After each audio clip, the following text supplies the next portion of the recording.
Welcome everyone, Costin here on Serious Gaming with my, what you'd call first impressions review so far of Gwent, the Witcher card game, closed beta. I've put in over 10 hours in it so far, and this is what I think of it. I think for a beta, a closed beta especially, it's a fairly polished game. I haven't encountered that many server issues. Yeah, some disconnects, some server slowdowns here and there, but for the most part it's run pretty smoothly. A couple of bugs, some glitches, animation issues, spells that don't have their animations working, or special abilities that don't work. But overall, no major issues. Just a couple of small problems. Some issues with one special effect I noticed. But that's all. That's really all about it. Small things, not big stuff, can be fixed, easily fixable. So, pretty stable. Now, let's talk about some of the things that, I'm either unhappy about or things that might create some issues for the game, as I see it. For starters, I personally obviously don't like the fact that it's free to play, but it has to be free to play because Hearthstone is free to play, and if you want to compete with a game like that, you have to go free to play. Not a big fan of it, obviously, but it is what the what's happening in the genre. So it is obviously gonna go free to play.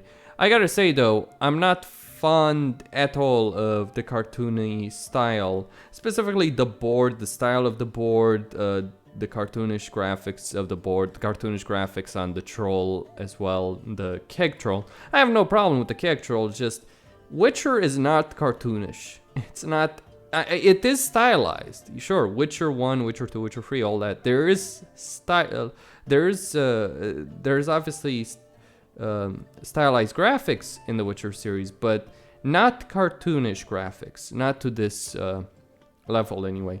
I'm not a big fan of that, and I gotta say, the fact that it's clear to me that they're gonna go with a lower age rating, like a T rating or something, even lower than that. So for instance, there's a unit in the Witcher 3 Gwent card called the Poor Fucking Infantry, which is actually canon. Like the Poor Fucking Infantry was an infantry division that fought at the Battle of Brenna. In the Gwent card game, it's called just the Poor Infantry, so hey, gotta let kids play for it. I don't think that's a good idea, just for a record, all the style, like cartoonish graphics, stylized graphics, removing any naughty words and all that, to get a lower age rating. I don't think Witcher, anything related to The Witcher, is going to appeal to a wider crowd. It's not just kids, it's trying to appeal to a wider crowd. I don't think that's gonna work. I mean, obviously, card game, not, you obviously don't care that much about it. You want the low age rating with the card game. Here's the thing for CD Projekt, and this might actually be a problem beyond any choice they make. Witcher is not the setting that's gonna appeal to the mainstream. Like, yeah, Witcher 3 got a lot of the Game of the Year awards, most awarded game in history in terms of Game of the Year awards, but it's not. It's an oddity. Like, it's different than what you'd expect, different from the norm. So it's not gonna enjoy the same mainstream success as, say, Hearthstone. Like, Hearthstone is very comfortable for a lot of people. Obviously, it's a Warcraft universe, but what is the Warcraft universe? Fantasy tropes, for the most part. So it is comfortable to a lot of people. There's nothing weird, there's nothing strange, there's nothing outside the norm. Whereas in The Witcher and Gwent, you have a lot of cards. You have a very different backstory to all of it, and it can be confusing. And there's a lot of cards with weird names. There's a lot of stuff that it's difficult to understand. Hell, you know what? Even as someone who's played the Witcher games as much as I have, a lot of stuff is, let's just say, convoluted. It doesn't help that the Witcher series doesn't have a properly functioning wiki. Like the wiki, the Gamepedia and the Wikia for The Witcher, they're both crap. They're both in pretty bad shape, and obviously that does have an impact on how approachable the game is gonna be to a lot of people. So that's what I think of it all. I'm also not too fond of the GG mechanic. So you play a game and then you click good game to basically give the other guys some extra resources. I don't think tying that to whether or not someone clicks a button or not is necessarily a good idea, to be quite frank with you. Also, obviously, since it's a free-to-play title, there are people who jumped in the beta, spent money, got a lot of high-level cards, and are basically wrecking people that don't have them right from the get-go. So I kind of feel they should at least try and put a limit, maybe, you know, once they release the full thing. They should maybe consider putting a limit, at least initially, on how many kegs people can buy initially. You know, if people want to buy, again, you know, maybe 10, 20, 30, something like that.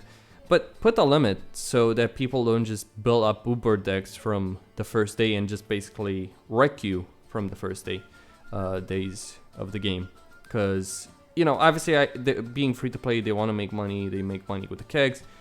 I'm just saying that it's going to create a huge discrepancy between people who are going to spend money on the first day and people who aren't, or are going to spend less. If someone could just buy 40 kegs on the first day, you know, for what is the price of a full AAA title, they will, and they'll just destroy anyone that's in their path. So, you know, just something. It's something that obviously will have an impact more so early on, once the game is released, than later on. Though I don't know how. To be completely honest, I just don't think it's gonna approach the popularity art. So not because the game is bad, for a record. I personally think it's fine, but again, because of just the Witcher setting and all that, because it's different, because it's, you know, it doesn't fit the fantasy tropes as other games do, or as other universes do. In terms of the actual game itself, in terms of how it plays great. You know, as someone who spent a lot of time playing Gwent in The Witcher 3, I think it does play great. They've certainly made a lot of changes. They've improved a lot of the factions. Scoia'tael was, for instance, a piece of crap as a faction in Witcher 3. Now it's completely different and vastly better as a faction. It's kind of fun right now, though. I'm not gonna imagine it's gonna be a very popular faction.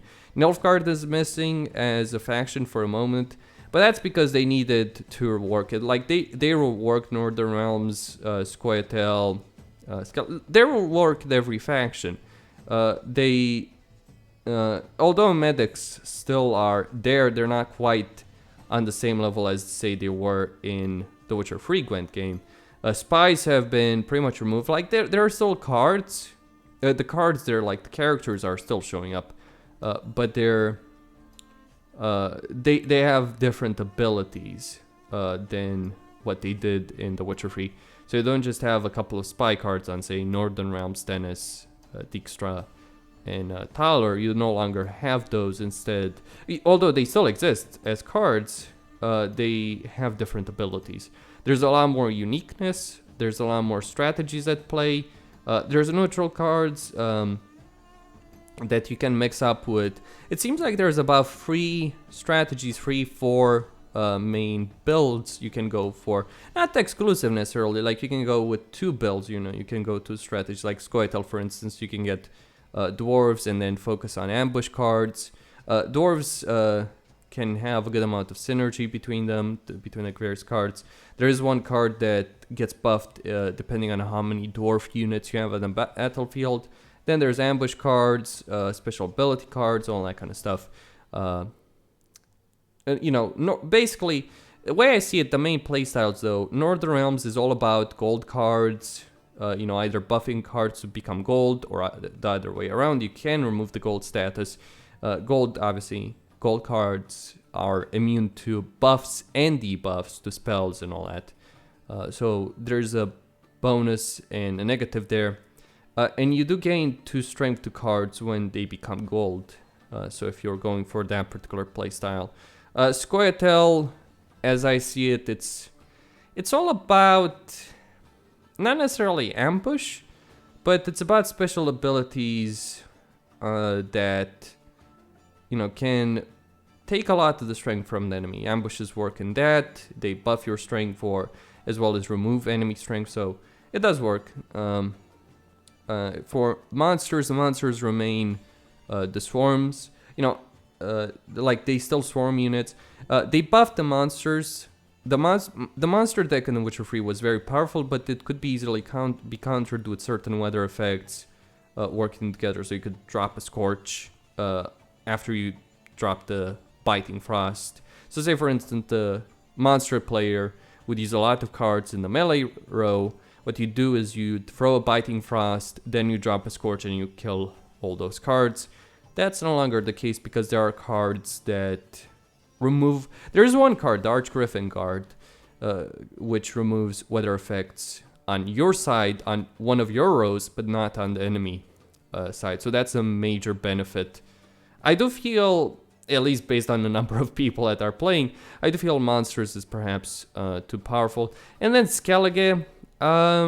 Skellige is about the graveyard, sending cards to the graveyard, then getting them back.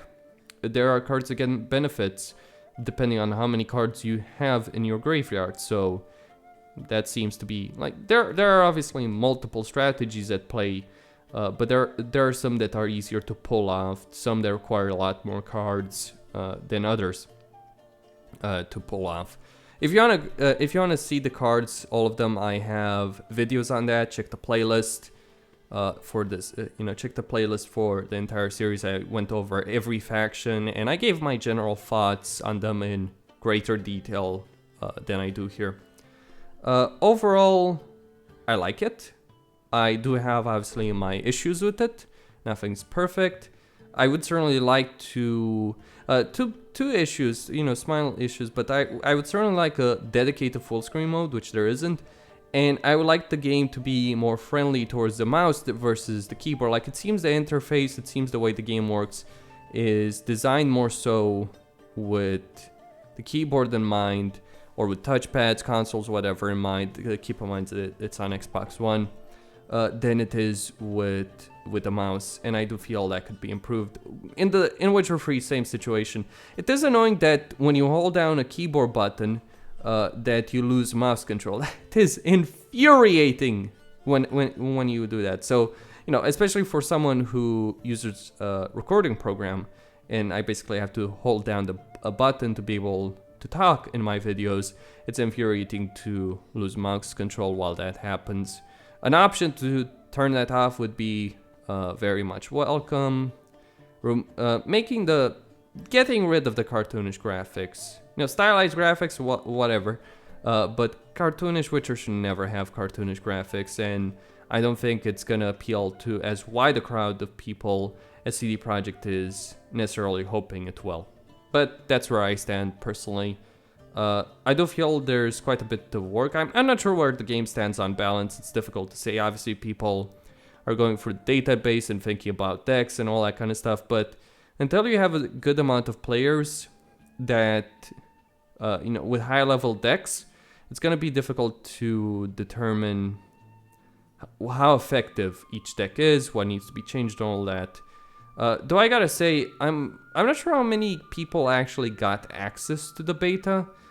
But the forums, as usual for CD Projekt games in general, they're a ghost town. There's not that many people talking about this, which is kind of really disappointing because it is a pretty solid game. Thankfully, you can find a match pretty easily. I think the average for me has been, in terms of finding a match, has been about 5 seconds on average, even lower. You can get it in 2 seconds, you can get it in 10. On average, about 5 seconds, give or take, I'd say, in terms of being able to get into a match in the game. So I'm enjoying it. I have my issues, but I am overall having a great deal of fun playing it.